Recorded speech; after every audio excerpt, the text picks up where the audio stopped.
Bem-vindo a mais um vídeo do canal e hoje eu estou muito feliz porque, como eu disse pra vocês, tinha um momento muito especial que eu queria mostrar pra vocês. É uma pessoa que eu queria trazer aqui no canal há muito tempo, que é o meu amigo Alex Cuttini. Oi gente, tudo bom? E o motivo que eu queria trazer o Alex aqui é porque a gente quer falar de autocuidado, de bem-estar. E não é só um autocuidado físico, né? É um autocuidado em geral. É o autocuidado físico, é o autocuidado com as suas emoções, com a sua espiritualidade. É uma conexão com todas essas coisas juntas. E eu me conectei com o Alex em um lugar totalmente inusitado, totalmente ao contrário de bem-estar, né? Que foi num banco de investimentos. Nós nos conhecemos lá quando eu fui a trabalhar lá, o Alex já estava lá. Já trabalhava lá e a partir de lá houve essa conexão, mas a nossa conexão maior foi através do bem-estar. Também pelo fato de sermos brasileiros, né, nós dois somos imigrantes aqui em Salt Lake City, e ele vai contar para vocês essa trajetória dele, assim como a minha, de vir para os Estados Unidos e essa transição, né, do mundo corporativo para a yoga.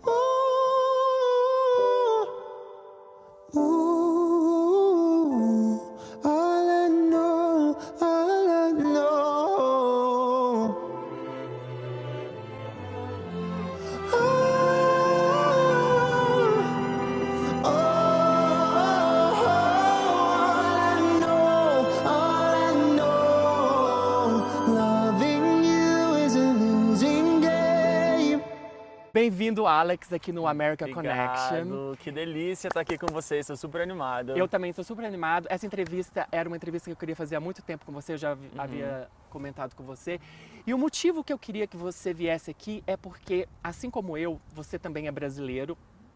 E um dos intuitos do meu canal é conectar os Estados Unidos com o Brasil e conectar através da nossa história, da nossa jornada, da nossa experiência pessoal, da nossa saída do Brasil até chegar aqui nos Estados Unidos e por tudo que a gente passou.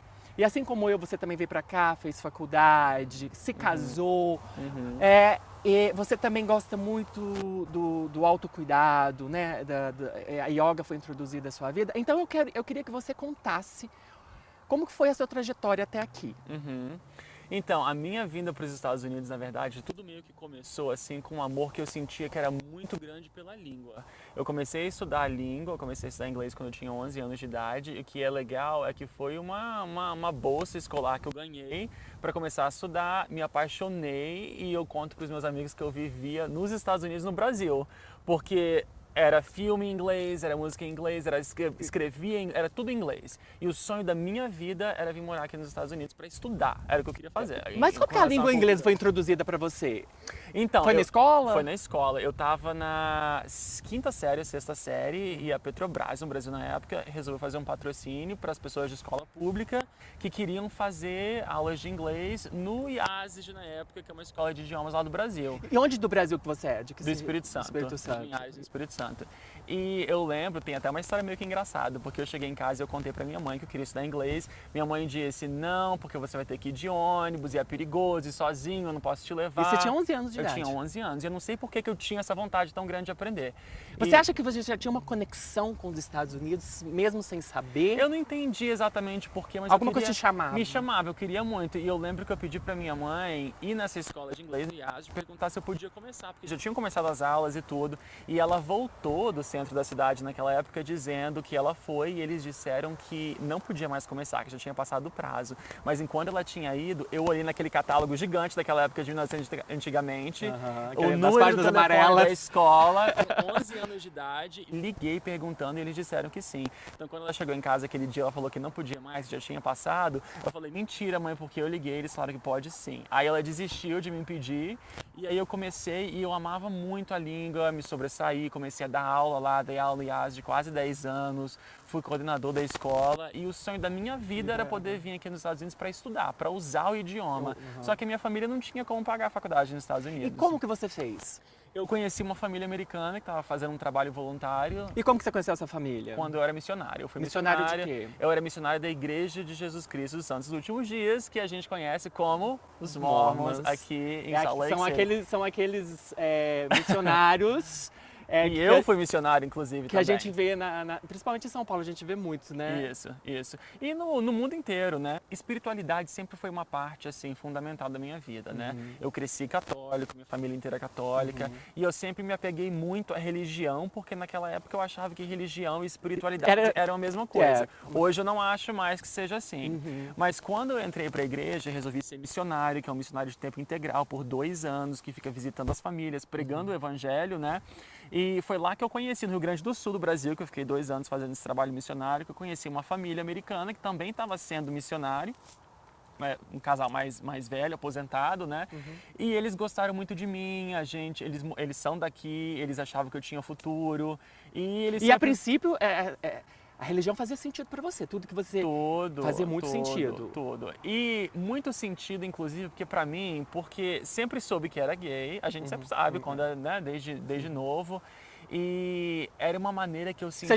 Se a gente ainda não sabe, as pessoas falam pra você também, te apontam o tempo todo. Todo mundo sabe, menos a gente, morrendo de saber, né?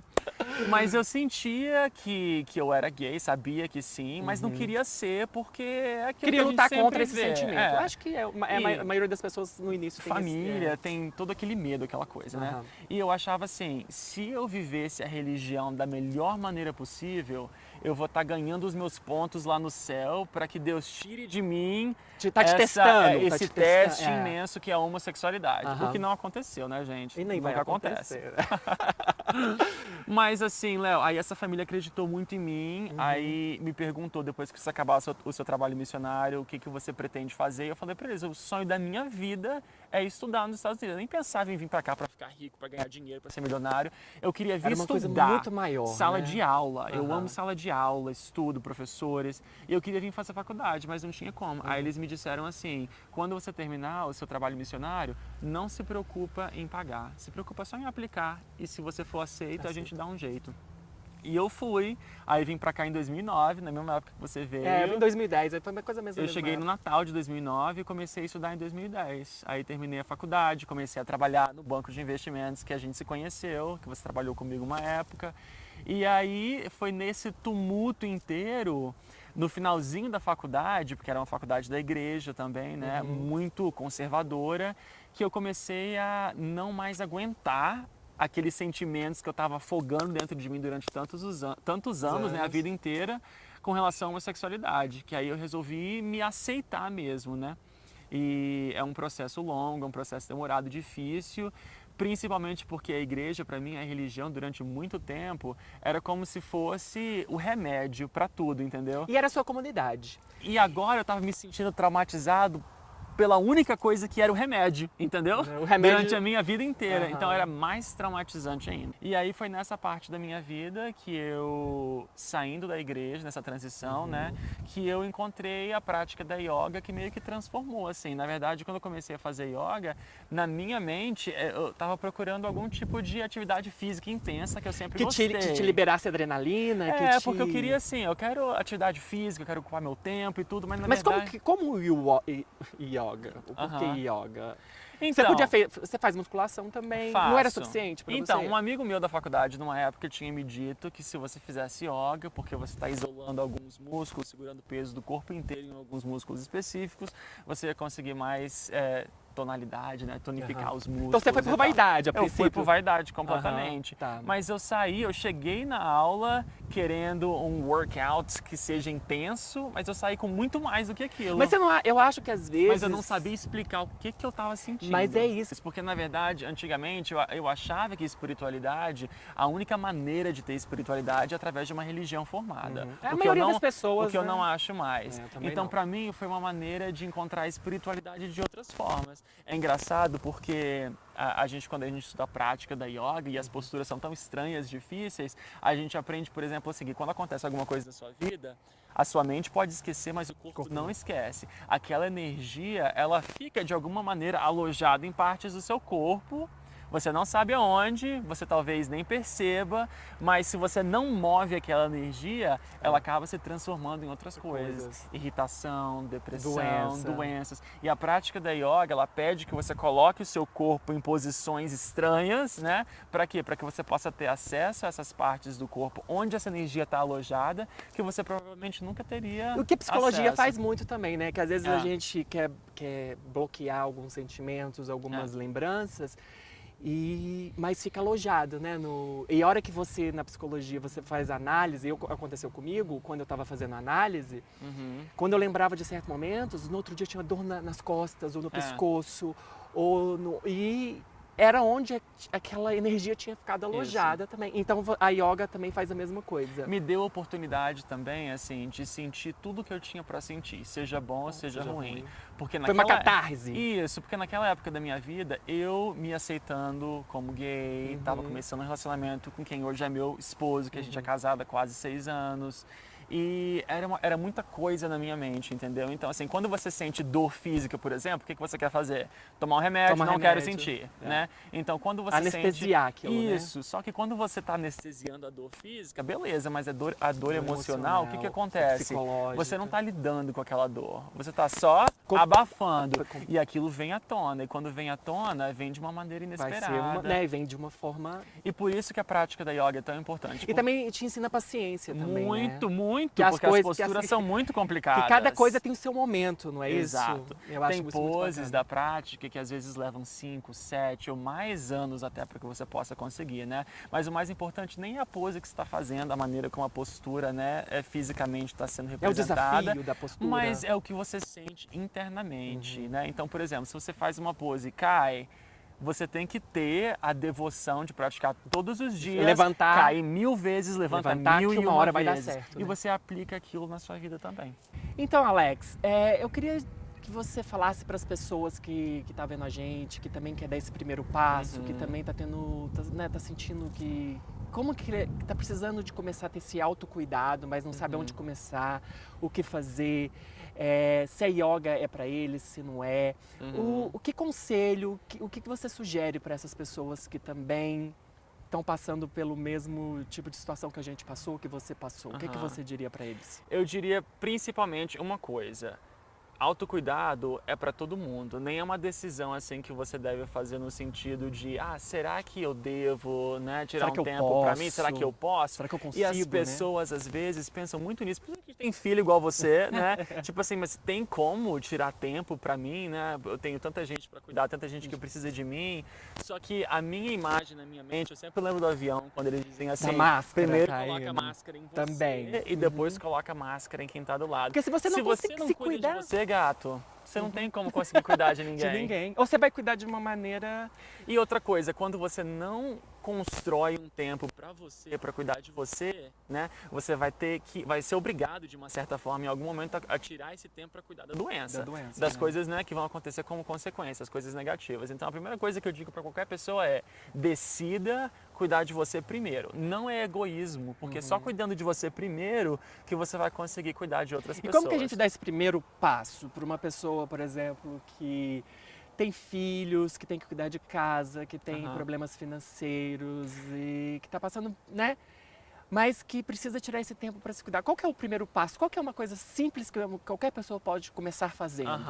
Eu acho assim que nessa época que a gente vive hoje, principalmente depois da pandemia, tem muita coisa acontecendo online, tem muitas plataformas, tem muitos vídeos no YouTube, tem vários outros canais, né, que você pode fazer de casa que não precisa pagar nada. Então o que eu recomendo é o seguinte: começa buscando alguma coisa curta, alguma coisa que não seja um grande compromisso financeiro ou um grande compromisso de tempo, mas decida uma vez. Toda vez que alguém vem conversar comigo sobre construir hábitos bons e saudáveis, eu acho que faz mais difícil, torna mais difícil as pessoas continuarem com o hábito, é que elas ficam tomando a mesma decisão todos os dias. Por exemplo, assim, hoje, será que eu faço yoga hoje? Mas eu tô tão cansado, não sei se eu devo, não sei se eu faço. Aí amanhã, será que eu faço? E esse processo de tomar decisões de novo é muito cansativo, pede muita energia. Então eu digo para as pessoas serem bem específicas. O que eu quero fazer? Yoga. Seja realista também, né? Seja realista. Então, por exemplo, o que eu quero fazer? Yoga. Beleza. Com que frequência? 3 vezes por semana. Quais dias da semana? Não. Segunda, quarta, Se planejar, sexta. né? Que horas? Tal hora. Porque aí se chega segunda-feira, 4h30 da tarde, que é o horário que você decidiu pra você, e você sentir aquela tentação de se perguntar assim, será que eu devo fazer yoga hoje? Você para, pensa e fala, não, eu não preciso fazer essa decisão de novo. Porque a decisão já tá Porque feita. eu já tomei essa decisão uma vez, hoje é segunda, 4h30 dia de yoga, eu não tenho que decidir. E no começo, todo hábito bom e saudável pede Custa, muita né? energia no É. começo. E quando você começa, você pensa assim, gente, eu não vou conseguir dedicar tanta energia assim para fazer esse negócio todo dia. Aí as pessoas param.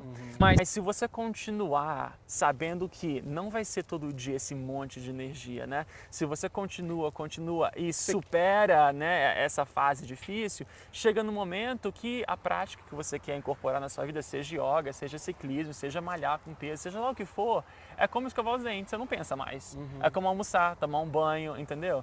Porque quando você pensa assim, ir pro trabalho, levantar de manhã, trocar de roupa, tomar banho, ir pro trabalho, se fosse uma decisão que você tivesse que fazer todos os dias, você não ia nunca, eu não ia, né? Então... Porque chega um ponto que esse hábito se torna automático, né? Isso.